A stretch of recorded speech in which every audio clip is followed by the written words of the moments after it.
Primary TET interview 14, 17, 22, 23 হচ্ছে। তারা application করছে, 60 থেকে 70,000 হবে। এদের আর্ট অফ ইন্টারভিউটা আজকে ফ্রি আমি শেখালাম, যে কিভাবে তারা প্রবেশ, কিভাবে প্রস্থান করবে, কিভাবে অঙ্গভঙ্গি করবে। সবচেয়ে বড় জিনিস, বড় একটা মারাত্মক ভুল করছে ডেমনস্ট্রেশন। সেখানে বিভিন্ন জন বিভিন্ন জায়গা থেকে যেটা শিখছে আমি দেখলাম, সেটা ঠিক নয়। এসে বলছে গুড মর্নিং টু অল। শিশুরা, মানে গ্রামীণ শিশুরা, তারা গুড মর্নিংটা কি বোঝে না। এই জিনিসগুলো ভুল। তারপরে ডেমনস্ট্রেশনে মূল বিষয়, ডেমনস্ট্রেশন হচ্ছে কি ইন্ট্রোডাকশন, মূল বিষয়বস্তু আর কনক্লুশন, এই তিনটে জিনিস বাদ চলে যাচ্ছে। প্রথমেই নানা রকমের গল্প করছে, যে গল্পগুলো অপ্রাসঙ্গিক, বোর্ড মেম্বাররা অসন্তুষ্ট হবে। এইগুলো দেখার পরে অনেকে আমার বলেছিল একটা করুন, আমি এই জন্য করলাম। এখানে মূল 5 নম্বর হচ্ছে ডেমনস্ট্রেশন বোর্ড ওয়ার্ক, সেটা কিভাবে করবে, শুরু করবে, শেষ করবে, পুরো হাতে কলমে শিখিয়ে দিলাম। আরো 10 এবং 15 2 তারিখে আরো 2 দিন হবে মুর্শিদাবাদে। আগামী 13 ডিসেম্বর হচ্ছে মুর্শিদাবাদে। তো আর 5 নম্বরের ডেমনস্ট্রেশন আর 5 নম্বরের টিচিং অ্যাপ্টিটিউড কমিউনিকেশন স্কিল, মোট 10 নম্বরে। একমাত্র প্রাইমারি ইন্টারভিউটা 1 নম্বরের জন্য অনেক একটা আগিয়ে চলে যেতে পারে, 1 নম্বরের জন্য অনেক পিছিয়ে যেতে পারে, কারণ এখানে সব পয়েন্ট হবে। তার ফলে এখানের আর্ট অফ ইন্টারভিউটা কিন্তু ভীষণ ভাইটাল। কারণ সে কতটা জানে, তার জ্ঞানের বহর জানা হয়ে গেছে। এবারে সে শিশু মনে, সমাজে, বিদ্যালয় প্রাঙ্গণে কতটা প্রাসঙ্গিক শিক্ষক শিক্ষিকা তারা, তার উপর অহরহ প্রশ্ন করা হবে। এবং শেখালাম যে কি কি প্রশ্ন ধরবে, অনেকে এই বলছে এটা কি হবে, কাকে কি প্রশ্ন করবে, সেটা যে ইন্টারভিউ দিতে যাচ্ছে তার উত্তরের উপরে নির্ভর করে। অর্থাৎ শিক্ষার্থীর উত্তরের ভিত্তিতে প্রশ্ন, এটা অনেকে জানে না। শিক্ষার্থীর উত্তরের ভিত্তিতে শিক্ষার্থী এমন একটা উত্তর দিল বোর্ড মেম্বারদের কাছে, তার উপর একটা প্রশ্ন ছুড়ে দিলেন, এবং সেই প্রশ্নগুলোর উত্তর ঠিক কিভাবে দেবে সেটাই ওদের হাতে কলমে 3 ঘন্টা ধরে 12টা থেকে 3টে পর্যন্ত শিখিয়ে দিলাম। কামাল হোসেন কোচিং এর উদ্যোগে, মানে আমার উদ্যোগে, এটা কোচিং হলেই তো পয়সা নিত, এটা আমার উদ্যোগে, একজন মাস্টারমশাইয়ের উদ্যোগে এটা করলাম।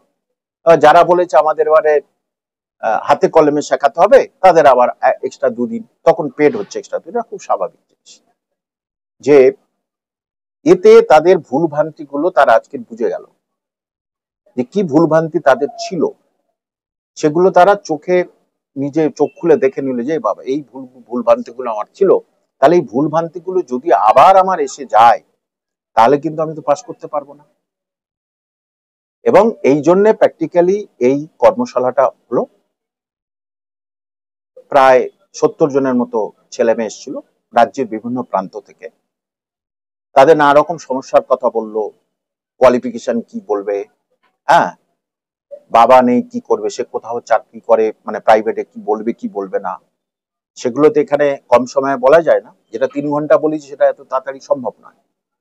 যে সুতরাং এই আর্ট অফ ইন্টারভিউ কি করে সে নিজেকে উৎসাহিত করে, বোর্ড মেম্বারদের উজ্জীবিত করে নাম্বারটা নিয়ে বাড়ি ফিরবে, এগুলো শিখিয়ে দিলাম। ড্রেসটা ভালো করে শিখিয়ে দিলাম, যে ড্রেসটা প্রথম 2 মিনিট এই ইন্টারভিউয়ে মারাত্মক ভাইটাল। কোন 2 মিনিট? এই যে প্রবেশ করছি, নমস্কার জানাচ্ছি, কি আদাব জানাচ্ছি, এবং বসছি, আর প্রথম প্রশ্নের, প্রথম 1-2টো প্রশ্নের উত্তর, এই 2 মিনিট তার 60% নাম্বার, 60 থেকে 80% নাম্বার ক্যারি করে দেবে।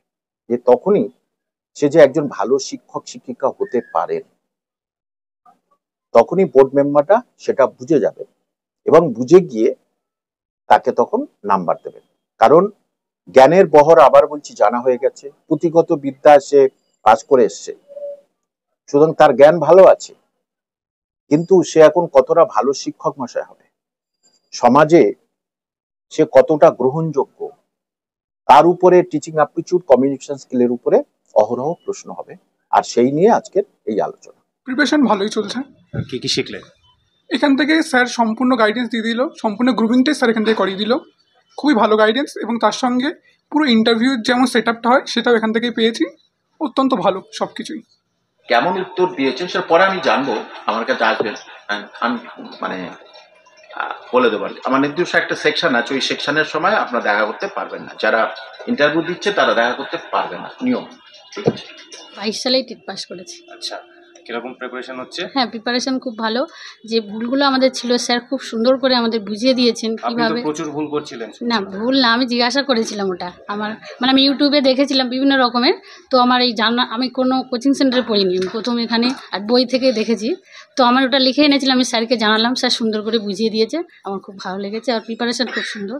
এখন আর ভুল করছেন না তো? এখন মানে স্যার তো বুঝিয়ে দিয়েছেন, তো আমি যখন মানে ইন্টারভিউ দিয়েছিলাম তখন স্যাররা বলেছিল ভালো, কিন্তু এটা আমি পরে জেনেছি ইন্টারভিউ দেওয়ার পরে স্যারের কাছে। তো আমি লিখে এনেছিলাম, আমি জানবো স্যারের কাছে ঠিক কোনটা। তো স্যার যেটা বুঝিয়ে দিয়েছে আমি সুন্দর বুঝে গেছি, পরে যেন না ভুল হয় সেটা চেষ্টা করবো।